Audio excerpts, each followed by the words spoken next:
Tələbələr, bu dəfə topludan yenə elektrik bəhsinə aid maraqlı bir sualımız var. Elektromaqnit rəqslər dalğaları. Sarğacın induktivliyi 0,6 Henry olan rəqs konturunda cərəyan şiddətinin zamanı nasıl qrafik verilib? Deməli, induktivlik nəyə bərabərdir? 0,6 Henry'yə bərabərdir.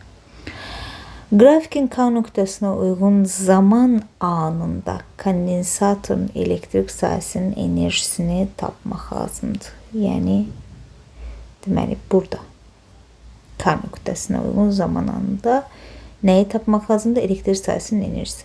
Bizdə burada nə var? K nöqtəsinə uyğun deməli, cərəyan şiddəti var. Bir də maksimum. Cərəyan şiddətin maksimum qiyməti var. Yəni, cərəyan şiddətinin maksimum qiyməti bizə deməli verir tam enerjini. Elədimi? W tamı. L kvadratı bölünsün 2-yə bərabərdir. İ'nin maksimumu isə bizdə 2'dir. Ona görə yazıram 0,6 vuraq 2'nin kvadratı bölə 2. Bu mənə verir 1,2.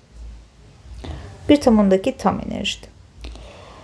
Deməli, bir də K nöqtəsinə uyğun anda bizə lazımdır maqnit sahəsinin enerjisini tapmaq.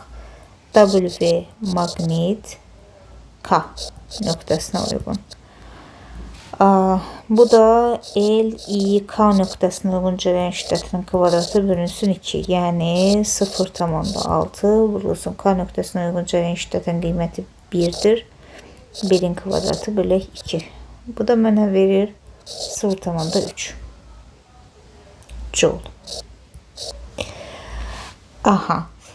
Bilirik ki, kinetik və deməli, daha doğrusu kinetik yox, maqnit sahəsinin enerjisini, elektrik sahəsinin enerjisinin cəmi bizə tam enerjini verir. Ona görə W elektriki tapmaq üçün elektrik sahəsinin enerjisini tapmaq üçün W tamla çıxıram W maqniti. Yəni 1,2'dən çıxacağım 0,3'ü. Bu da mənə verir 0,9 joule.